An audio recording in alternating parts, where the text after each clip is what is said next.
सभी बहनों को करवा चौथ की हार्दिक शुभकामनाएं। करवा चौथ की व्रत कथा प्रारंभ। एक साहूकार के 7 लड़के और एक लड़की थी। एक बार कार्तिक मास की कृष्ण पक्ष की चतुर्थी तिथि को सेठानी सहित उसकी 7 बहुएं और उसकी बेटी ने भी करवा चौथ का व्रत रखा। रात्रि के समय जब साहूकार के सभी लड़के भोजन करने बैठे तो उन्होंने अपनी बहन से भी भोजन कर लेने को कहा। इस पर बहन ने कहा, भाई अभी चांद नहीं निकला है, चांद के निकलने पर उसे अर्घ्य देकर ही मैं आज का भोजन करूंगी। साहूकार के बेटे अपनी बहन से बहुत प्रेम करते थे। उन्हें अपनी बहन का भूख से व्याकुल चेहरा देख बहुत दुख हुआ। साहूकार के बेटे नगर के बाहर चले गए और वहां पर एक पेड़ पर चढ़कर अग्नि जला दी। घर वापस आकर उन्होंने अपनी बहन से कहा, देखो बहन, चांद निकल आया है, अब तुम उन्हें अर्घ्य देकर भोजन ग्रहण करो। साहूकार की बेटी ने अपनी भाभियों से कहा, देखो चांद निकल आया है, तुम लोग भी अर्घ्य देकर भोजन कर लो।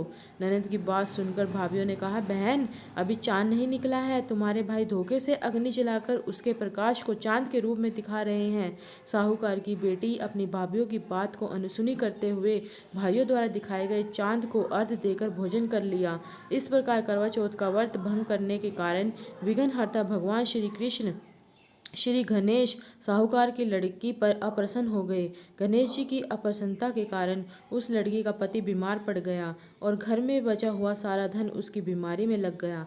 साहूकार की बेटी को जब अपने किए हुए दोषों का पता लगा तो उसे बहुत पश्चाताप हुआ। उसने गणेश जी से क्षमा प्रार्थना की और फिर से विधि विधान पूर्वक चतुर्थी का व्रत शुरू कर दिया।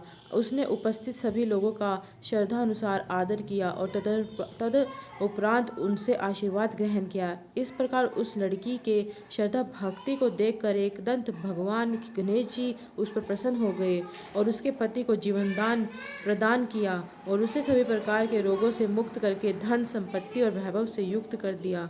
करवा चौथ माता की जय। जो भी ये कथा सुनता है, सुनाता है या श्रद्धा भाव से जो भी इस कथा को कहता है, उसके सब मनोरथ पूर्ण होते हैं, वह सदा सुहागन रहती है। इसीलिए करवा चौथ का व्रत जो है पूरी श्रद्धा के साथ करना चाहिए। जय गणेश जी की।